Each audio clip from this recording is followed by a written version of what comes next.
Did you see that meltdown that went viral? Ledwig's getting absolutely dragged for turning his friend's Blackout drunk disaster into content. He's dropping apology videos, scrubbing top comments, doing full-on damage control. Honestly, one of the biggest streamer dramas this week. And everyone has an opinion on it. Welcome back to another video. Let's talk about what really happened here. This wasn't just a couple of edgy jokes or someone getting tipsy on stream. This was Ledwig standing there while his friend hit Blackout levels of drunk, and instead of stopping it, he pretty much encouraged it and turned the whole thing into entertainment.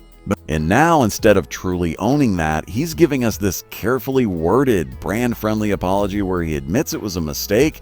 I honestly think the biggest mistake I made is I said, if someone asked me if I feel guilty, and I said no. But in the same breath, that's not accountability, that's spin. It's hilarious to me when someone says, I don't care what people think you, while putting out multiple statements, going live to clarify, and actively deleting the top voted comments that called him out. Bro, if you really didn't care about the backlash, When I get mad at someone because I'm into some drama, there's really no apology you can do. you'd let it sit there. You wouldn't curate your own community's criticism like a PR department scrubbing bad Yelp reviews. That's what really stands out here. The complete mismatch between his I'm the real, honest, self-aware streamer bro brand and the way he's handling this.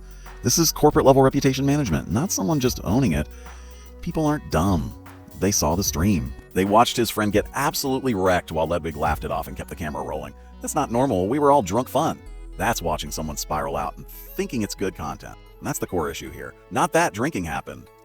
Not that jokes were made, but that you watched someone cross the line into total meltdown territory and treated it like entertainment. That's enabling. That's reckless. And it's not just randos on Twitter who are mad. It's his own fans, the people who genuinely liked his stuff. His Japan travel videos, the tip-to-tip vlogs. The content was actually good. People aren't out here begging for him to get canceled over this. Nobody's pushing for him to lose his channel.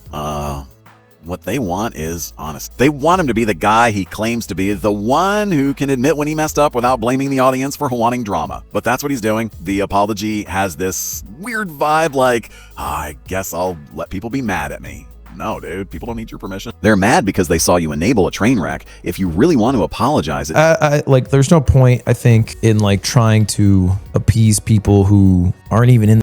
Doesn't need to be complicated. Just say, yeah, that was on me. I shouldn't have done it. I'm sorry. That's it.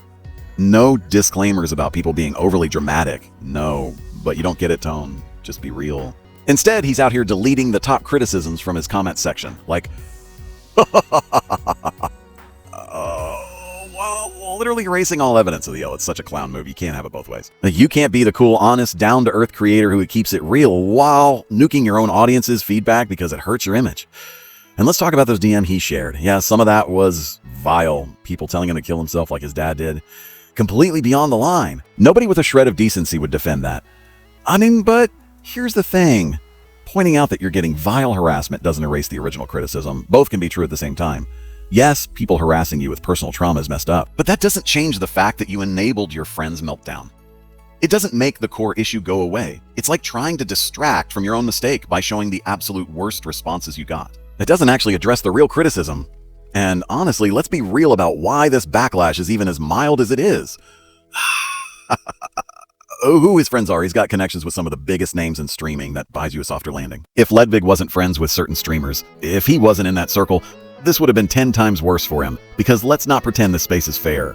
The platform you have, the people you know, all of it shapes how hard you get hit when you screw up.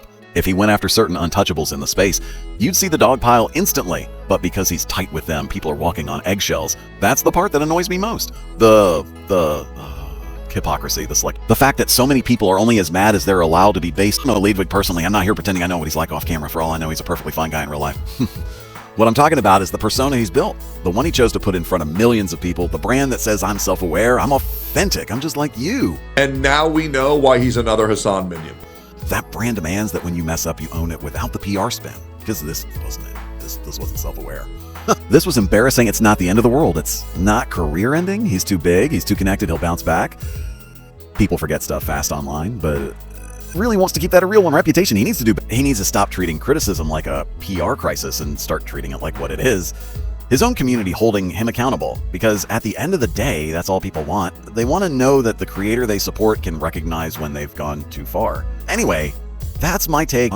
Let me know what you think in the comments. If you enjoyed this, give it a like, consider subscribing. I'll see you in the next one.